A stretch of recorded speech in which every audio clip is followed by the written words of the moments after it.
So again, I'm Tim DelGiudice. I'm from Raytheon, just up the street at our Sea-Power facility. I'm currently the chairman of the board of SENEDIA, and again, I'd like to welcome you all here to our third annual Defense Innovation Days.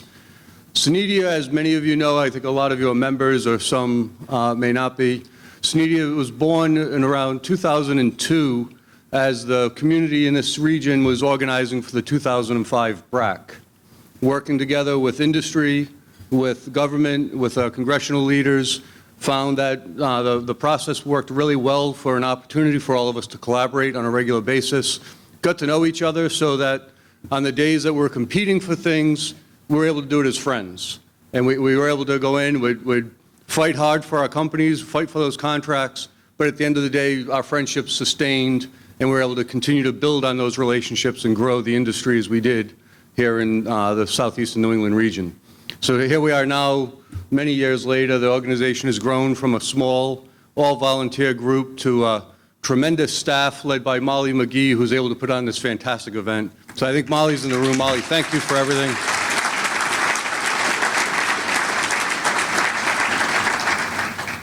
Throughout the day, if you guys need anything at all, please don't hesitate to grab one of the staff, myself, or anybody else that can help you along the way. We have a jam-packed day today. Everybody's got an agenda, so I'm not going to run through it all. I'm going to invite one of my bosses, Tom LaLiberty, Vice President of Business Development from Raytheon, to come up for a minute. Thank you.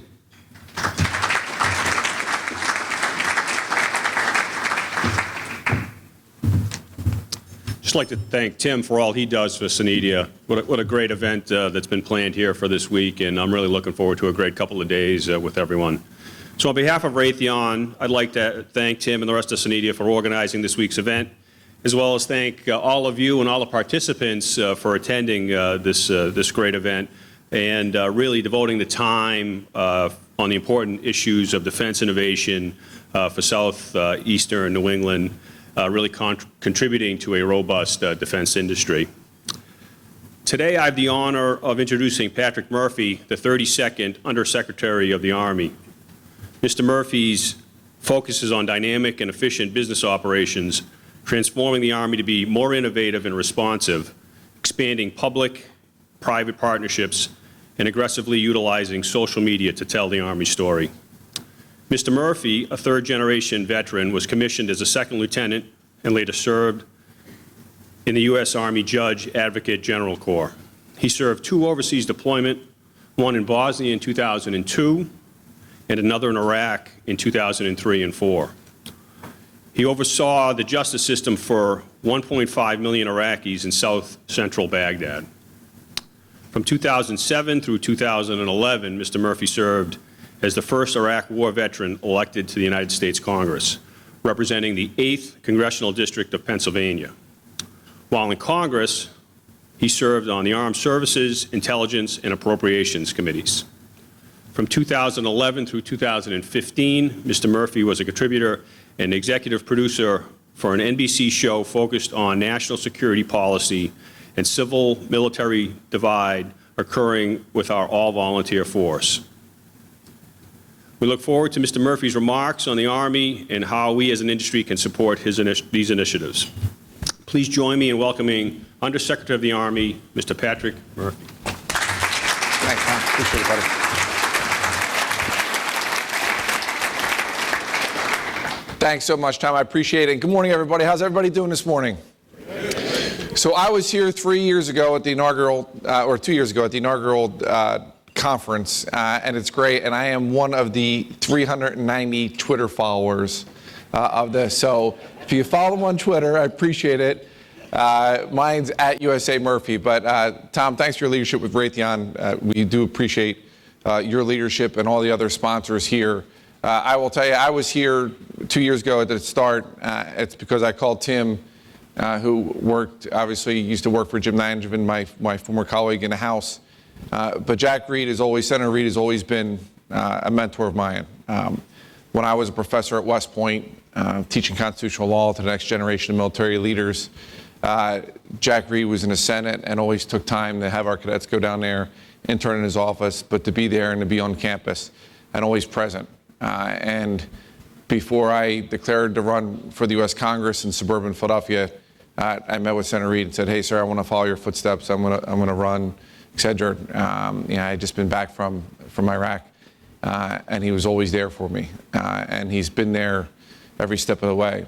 And I will tell you, when I left Congress and eventually took this role as Undersecretary of the Army, it is fitting the fact that when I had to go in front of his committee, the Senate Armed Services Committee, it was me and the two other undersecretaries from the Air Force and the Navy, all there for confirmation.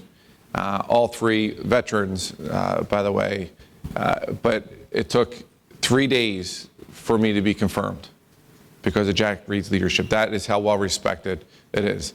Now, as you know, all the brother-sister services are competitive. So, in case you're wondering, the Air Force took 3 months to get confirmed, and the Navy took 6 months to be confirmed. But not that we're competitive, but we are America's varsity team in the Army. So we're not afraid to say it. And speaking of which, I do want to give the Undersea Technology Innovation Center congrats. I know that's underway. We're hoping we're about 102 days away from the Army-Navy game. We're hoping you can help us innovate on how to beat Navy. We haven't beaten Navy since 2001 when I was a professor at West Point. So it's been a long time. Now, of course, our comeback has been busy, winning the nation's wars. Well, they've been winning football games, but that's kind of weak. We're about to win. And what's interesting when we talk about the public-private partnerships, if you don't know, it's in Baltimore this year, but the Army team, West Point, is sponsored by Nike. Our uniforms are made by Nike. And then the Naval Academy is sponsored by Under Armour. So if you don't know, Nike was founded by an Army veteran. Phil Knight's track coach was a guy by the name of Bill Bowerman, who was at the University of Oregon, was a track student athlete. Pearl Harbor happens. He volunteers, joins the Army ROTC program, shipped off eventually to Europe, gets the Silver Star, 4 Bronze Stars, comes back, becomes his high school track coach, then gets a job at the University of Oregon as the track coach. His student athlete is Phil Knight, and they start Nike in the back of his van using his wife's waffle iron, and is now the largest sports apparel company in the world, about $32 billion a year in revenue. So, and I'll be out there. I'm actually flying out from here to go out there. So we're very, very proud of our soldiers who continue to move the ball forward.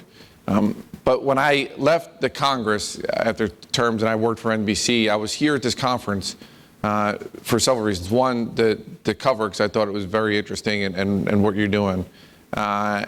2, frankly, because of Senator Reed.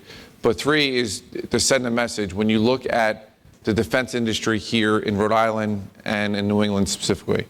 In Rhode Island, it is the largest private sector wage earners. So there's 33,000 workers. It's about $3.7 billion in revenue. And it is actually the highest paying sector. I just want to make sure I'm accurate. It is, $73,000 a year on average, the folks in Rhode Island that are in the defense industry. So again, this is a 2-for-1 and helps our national security, and 2, it's good for the people of Rhode Island and for our nation. And for that, I want to begin my remarks by saying thank you very, very much for all that you do, by giving this the competitive advantage. I was there last night. You heard Senator Reed speak when he says, and it's very accurate, that we do not want a fair fight for our warriors, that we want to make sure that they have the technical and tactical advantage over our enemies, and you help provide that. So I do want to say thank you very much. I know I don't believe Senator Whitehouse or Jim Langevin is here, but I do know that I think the Adjutant General, General Callahan, was here or is en route. He's the great Adjutant General here. We're very, very proud of his efforts. So I was joking with Tom, and Tom, thanks again for that warm introduction. I was joking with him. A lot of Boston Red Sox fans. I'm from Philadelphia, so we both kind of have that underdog mentality. One of my proudest votes, oftentimes we come together against New York. I grew up in a row house in Northeast Philadelphia. So my father was a Navy veteran, so I come from a joint family. He was Navy. My 2 uncles were Army. My brother's Air Force. He's on 2 deployments. My mother was a Catholic nun. Luckily for me, she left the convent. Otherwise, I would not be here. But I grew up in Northeast Philadelphia and became a security guard for the Philadelphia Eagles at the old Veterans Stadium. I was a senior at Archbishop Ryan High School. I was age 16. It's about 125 pounds at that time. And I was joking with Tom about, kind of, I'm okay about the Red Sox. I'm okay about even the Patriots. But we have a common enemy in the New York sports teams. But one of my first votes when I was a U.S. congressman, the Giants had just unfortunately won the Super Bowl. And so I get my card out, I put it in. It's like vote yes, and the resolution, to vote yes in the New York Giants. I pushed no, didn't think anything of it. A couple of minutes later, one of my colleagues came to me and said, "Hey, Patrick, you voted it the wrong way." And I said, "On the Giants vote?" And he's like, "No," I said, "No, I voted no." It passed 412-1. By the time I left the floor of the House and went to my office in Longworth office building complex, I didn't know I was going to vote that. We didn't know. Resolutions you get the last minute, post office and stuff. It had no real money but for that one, I got it. By the time I walked back, ESPN called my office, the New York Post gave me our time. And if you did not know, I am the official U.S. congressman for sports radio in Philadelphia ever since then. So we have a good time. But the reason why I say all that is, we joke about, you hear me say about how the Army is America's varsity team. Actually, that wasn't a joke. That's true. But, about we're joint in the different services. It's important, especially when you look at what's going on right now. I think sometimes because we live it every day, we have our nose to the grindstone, that this September will be 15 years since 9/11. 15 years of continuous war. These are the longest wars in our history. And we're asking so much of these young Americans, and we're asking so much of you. And we are all asked to do more with less. And I thank you for doing what you're doing every day. When I left Congress 5 years ago, I was on Armed Services, the Intelligence Committee, and Appropriations. And so when I left as an appropriator, and as you know, Senator Reid is not just on the Senate Armed Services Committee, but also as an appropriator, it's about a $3.4 trillion budget. So when I left 5.5 years ago, the Army budget was $100 billion more than it is now. We've taken a 39% cut. And 5.5 years ago was before really ISIS, before Russia was invading other nations, and North Korea was as volatile as it is. As an Army, we understand, and Senator Reid talked about last night, the new norm as far as budgeting, et cetera. And hopefully we keep pushing off that we don't go back to sequestration, which is brutal and hurts all of us. And it hurts our national security.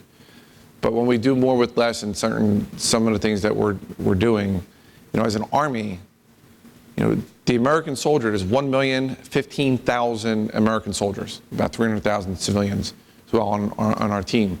But the million soldiers that we have, the majority of our soldiers are actually in the National Guard or reserves. They're not on active duty. And we are asked to fight the home games and the away games. So when a governor of a state or the President of the United States calls 911, it's often us that responds. And we're proud about that. But you look at across our nation right now, people forget, we have 5 states right now that are in a state of emergency. You all know what happened in Louisiana. 13 Americans killed in that flooding. The governor there is a West Point graduate. We're very proud of his leadership at that time. But we sent over 1,300 of our National Guardsmen to answer the call there. Same with the wildfires in California, et cetera. But we also, when you talk about the away games as well, the fight against ISIS in Iraq and in Syria, and then obviously our continuing fight in Afghanistan. But the one thing I will say to all of you is that wherever we send an American soldier or one of our other warriors from our nation, wherever we send them, to make a positive difference in that community. And when you look at these 15 years of war, you look at even Afghanistan right now, there's a lot of things that need to still be done in that nation. They have new leadership, which makes us more hopeful.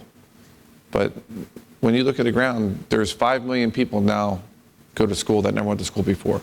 Girls were basically prohibited from going. So now there's 6 million kids. As those kids matriculate and become adults, that gives us more hope as a nation.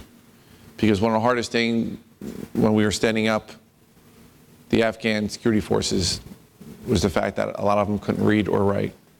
And it was hard to train them and hard to give them the proper guidance. So when we look at, and I'm going to leave some time for question and answer, but in my role as a chief management officer of the Army, with about $148 billion budget a year and 1.3 million folks that work on our team, when I look at doing more with less, there are certain things, and Tom was very gracious in his intro about these public-private partnerships. They're critically important. So partnering with you and partnering with industry is important, and it has to be the new norm. And so I know where's one of my colonels, my acquisition colonels in the back. I want to make sure he stands up. Colonel Kevin Cheney, West Point graduate Kevin, 1995 graduate. He's on my team, so I'm sticking around afterwards as well. But if you have questions, we want to make sure that we're making it easier for you to have a conversation and see what we could do to partner. And I do want to, before I forget, want to recognize Raytheon and Tom's leadership. They have this program called the Patriot Scholars Program. They give scholarships out to our veterans and all the services, but they have 2 Army veterans right now that are going through it. So thank you. It's not just about our war fighters, but it's our veterans when they come back in that transition. So these public-private partnerships, let me just give you a couple examples of what we're doing. One, we have the largest solar field in America. It's a public-private partnership. It's down at Fort Benning. It's very exciting that we've partnered with private industry and Georgia Power. You look at even things like Fort Hood, Texas, very large base. Fort Hood, Texas, and Apex Energy, we've partnered with them. And you might say, okay, well, you're partnering, what does that mean? Well, that means we're saving $138 million as an Army over the next 28 years because we gave them the land and they built those solar panels and then we're using them to defray our energy costs. That's critically important. But other things, even like we built a Major League Baseball game when I was acting secretary for my first 5 months on the job, and they came and we approved. They built a stadium, a 12,000 person stadium, Major League Baseball at Fort Bragg, North Carolina. And if you didn't see it, it was a great, over the 4th of July weekend, we had great, it was the Marlins versus the Braves. It was a great series and a great game with veterans there. And of course, Jack Reed cares about that because that's his old stomping grounds at Fort Bragg, North Carolina, when he was a captain and airborne ranger with the 82nd Airborne Division, which was my unit as well. But those type of things are important. So if you have ideas, if you let us know and things that you can do, I mean, you know what we're trying to get done. I think it's critically important. The second thing, and it's the reason why I want to make sure I highlighted that Raytheon Patriot program, is that transition of our soldiers when they leave. Every single one of our warriors, no matter what branch, they all serve for 3 years or 30 years, but everyone will transition. I transitioned in 2004, and when I left in 2004, after 2 deployments and teaching at West Point, et cetera, I got my DD-214, and I went back home to Pennsylvania. I had a job and was fine and did great. We didn't have a transition assistance program, but now we have in the Army what we call Soldier for Life. That you are expected to be a soldier for a lifetime of service, to give back, a leader of character for a lifetime of service. That's important, and it's important for our bottom line as well. Do you know how much money we spent as a Department of Defense over the last 5 years on unemployment benefits? Anyone want to take a guess? $4.6 billion the Department of Defense spent in unemployment benefits. So yes, I care about it. It's the right thing to do, but it's also the fiscally right thing to do as well. So when you look at the Soldier for Life program, and we're working with the Air Force and the Marines and Navies, making sure they know, what we're doing and doing these public-private partnerships, having them on post, going through training programs, et cetera. It's important because it saves money for us in the long run. So in the first quarter of this year, just the first quarter, from last quarter to this quarter, we saved over $19.5 million, not paying in decreased unemployment benefits. So again, and I'm not saying it was all because it's Soldier for Life, but even last year was comparable numbers to this year as far as unemployment, but we're getting after it, and that's important. So if there's things that you could do to help us with that, we very much appreciate it. And along those lines, what we do is it's not just about hiring these veterans, but it's inspiring others about, hey, listen, they're Soldiers for Life, they're doing great things in our company, and talk about what they're doing, because it also inspires the next generation. And that's another thing I want to make sure I mention to you. After I was confirmed and took the job, a lot of folks said to me, they said, Patrick, with the improving economy and some other things, Army's probably not going to meet the recruitment goals this year. And when you don't meet recruitment goals, it sends a bad message to our soldiers. And we made sure we're doing everything possible to get there. We're going to make it this year. But I will tell you, it is harder and harder to recruit the next generations of Americans. And we all have a collective duty in this industry to make sure that these young Americans see the military as a professional organization and something that, whether to do 3 years or 30 years, something that will set them off for life and set them up for great success. I get really ticked off when I see in the media about the victimization of our veterans. Hey, you know, for only $19 a month, you can help these poor. If you show an average American, a picture of a homeless person, the first word out of their mouth will say, well, it's probably a veteran, which is not accurate. They pry and they raise money, and the majority of nonprofits out there and the veteran service organizations do phenomenal work. But there's others that spend hundreds of millions of dollars a year raising money that hurt folks from joining the military, that hurt our brand. It's like military service for someone else's kids. And I will tell you, when I joined at 19, I remember I was dating a girl who was not my wife, and my wife's not here, so I could tell you this story.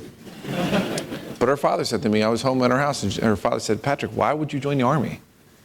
He's like, why would you don't need to join the military. He's like, you're in a dean's list. You're a sophomore in college. You're the captain of the collegiate hockey team. Like, you don't need to.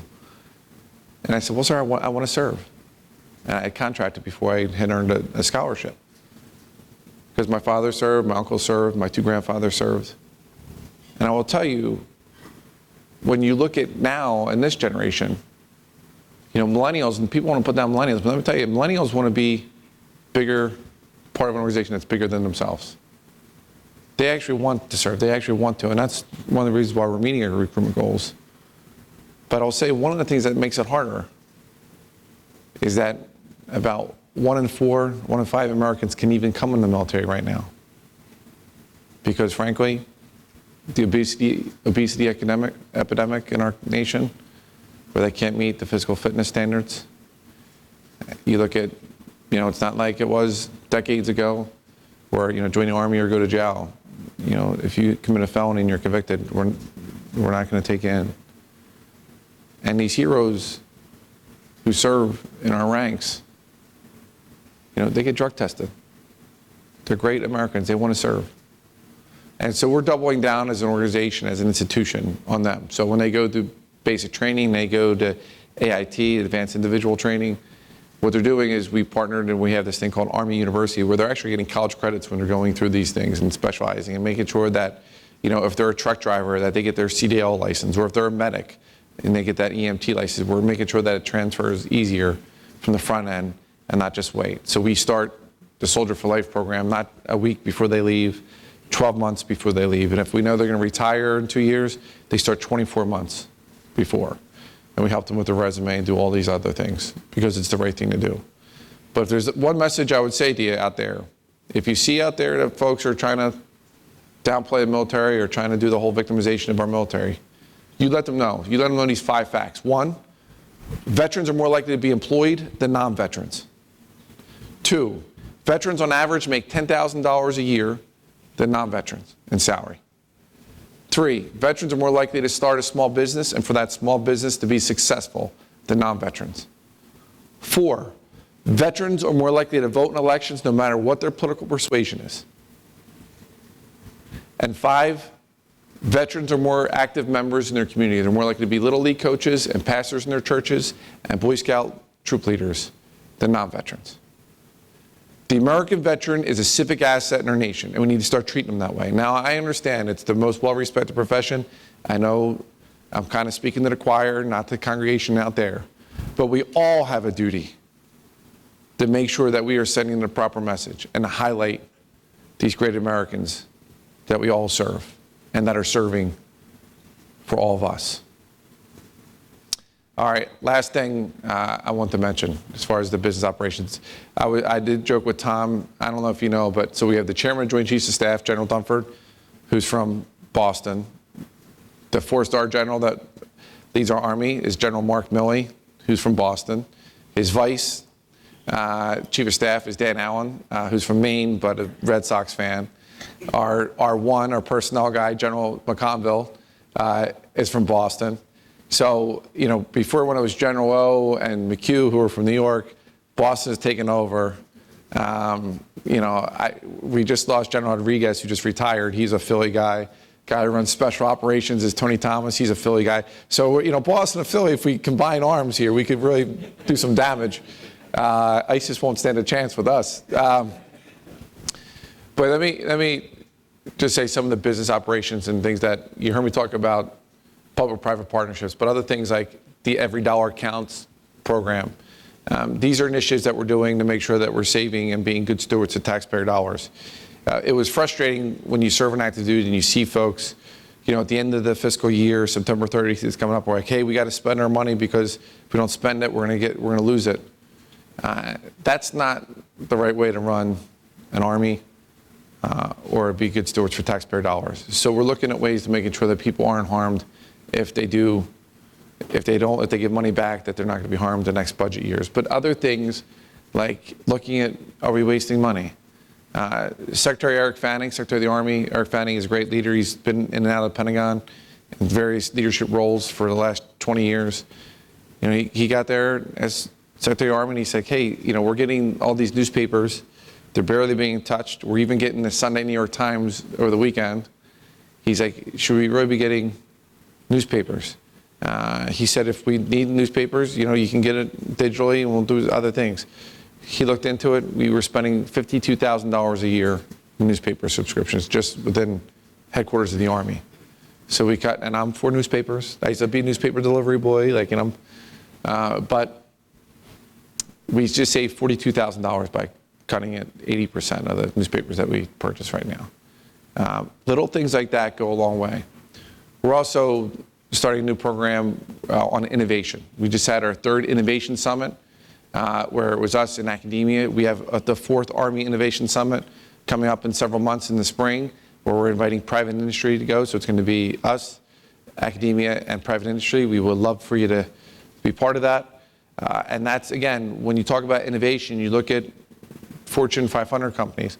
A lot of that is about, and you in this room, a lot of that is about collaboration and talking and working together. So in that vein, we're also launching, we used to have an ideas or an innovation program where if soldiers had an idea, they could send it to this office in the Pentagon. It was staffed by 8 people. They cut it after sequestration several years ago. We're now bringing it back, but instead of staffing up 8 people, what we're doing is we have it under our Office of Business Transformation, but more importantly, you put your CAT card in, you can type in what you want, your idea, and it's publicized, so it's then crowdsourced for ideas. Hey, and it's endorsed by other members of our community. Good idea, bad idea, would work, wouldn't work. Would work, but here's another way you could do it. So that's going to launch around AUSA, which is obviously this early October, as you know.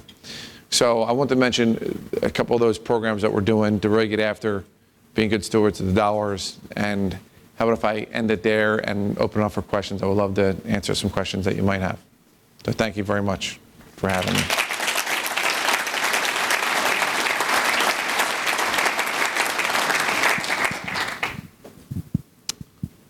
And there's, I think, folks with mics too.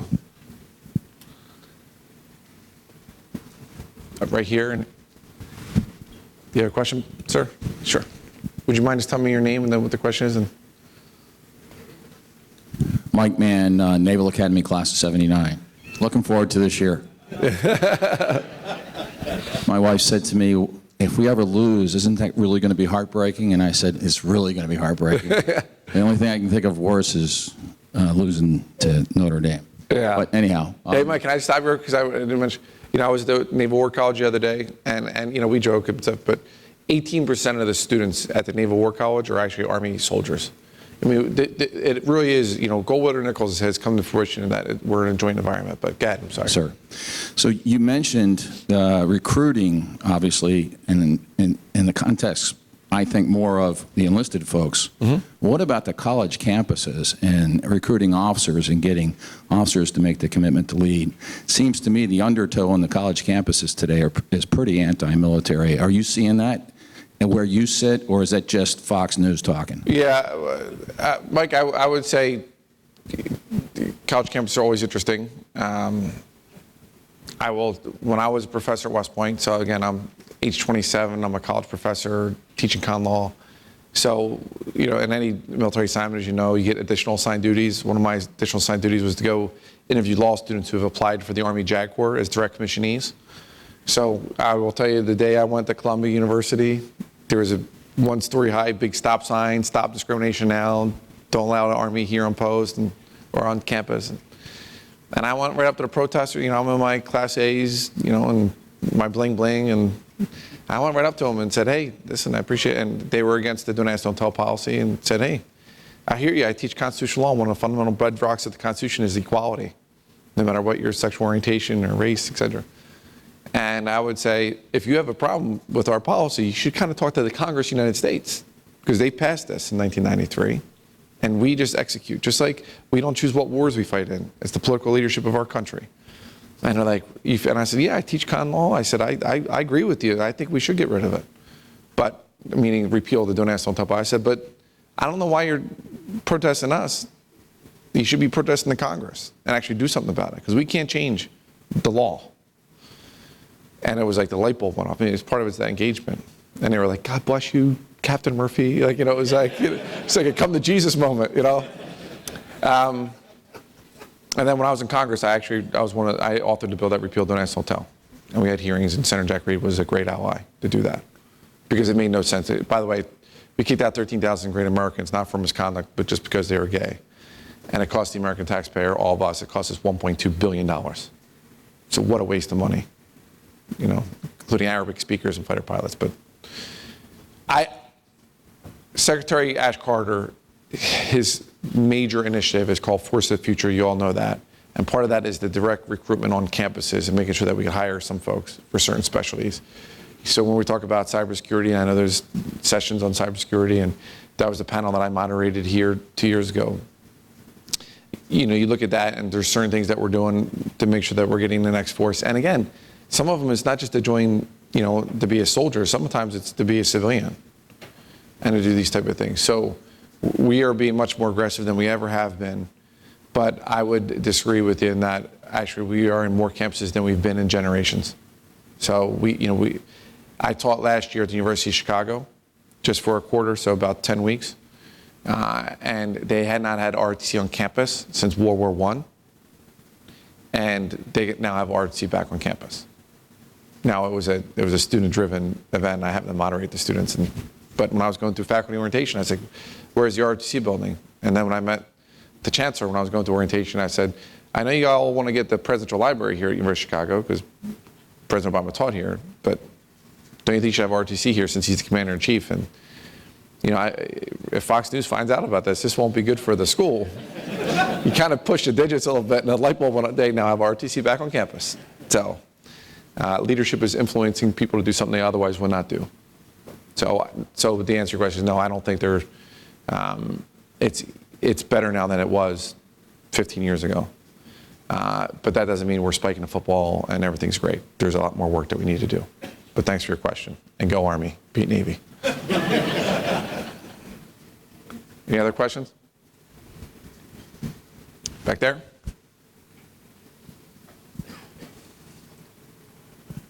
Joe Donovan, Nelson Mullins. Patrick, Joe. Thanks again for doing this. Yeah, of course. Appreciate it. Can you talk about maybe some of the public-private partnerships that directly impact the warfighter, the men and women, particularly from, many people, most of the people, probably everyone in this room knows about the issue of mental health with service members. Again, you talked about the length of deployments. You talked about the length of this conflict. We've got lots of private sector groups that are providing services in mental health and other things to try to bring warfighters together. Is that another example of the public-private partnership that you're talking about? Joe, that's exactly right. So let me talk to you from the mental health services side, and then I'll talk more about the acquisition side.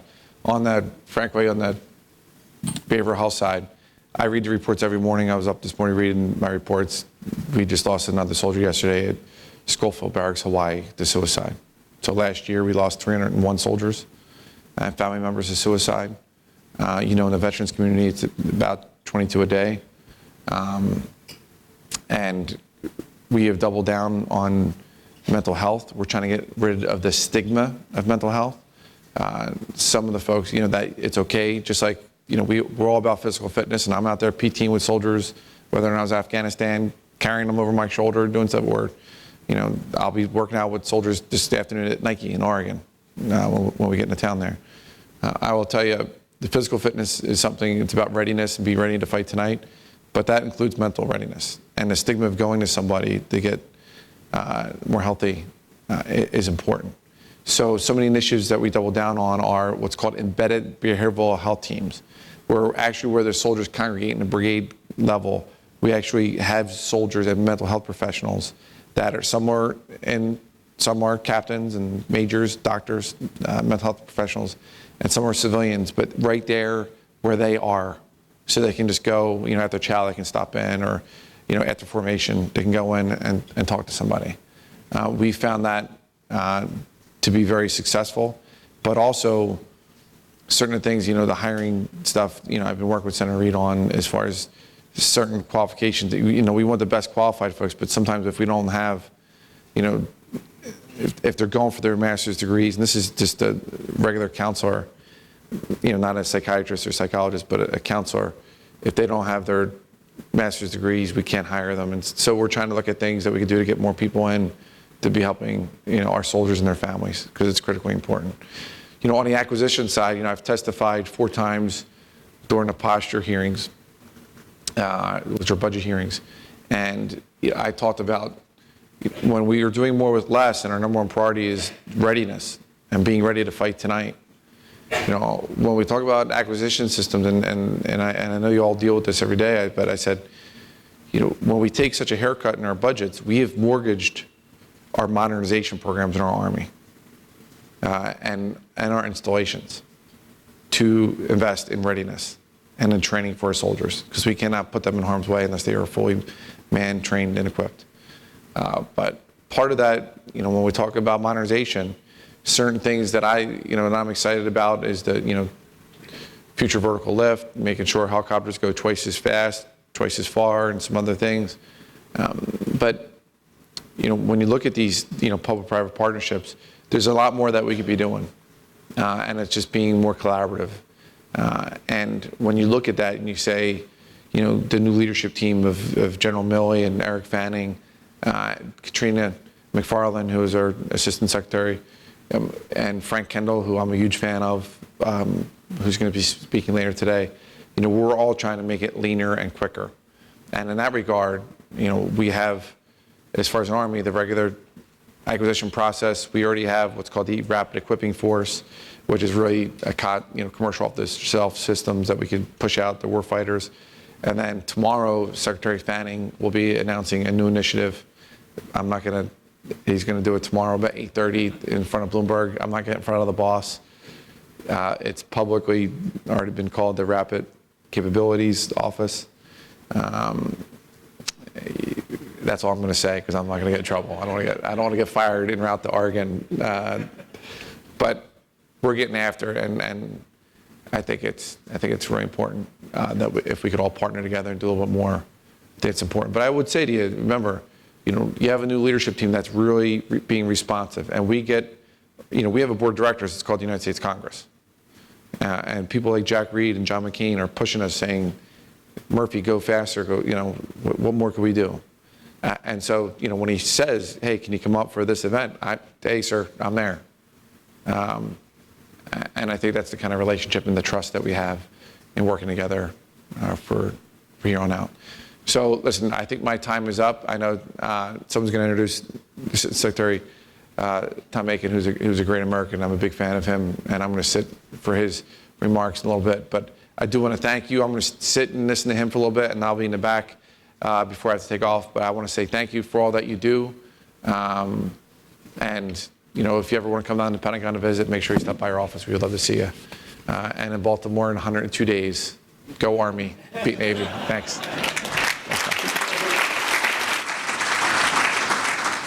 I think everyone appreciates all the work you do for our veterans, our Army soldiers, all of our other war fighters in the country.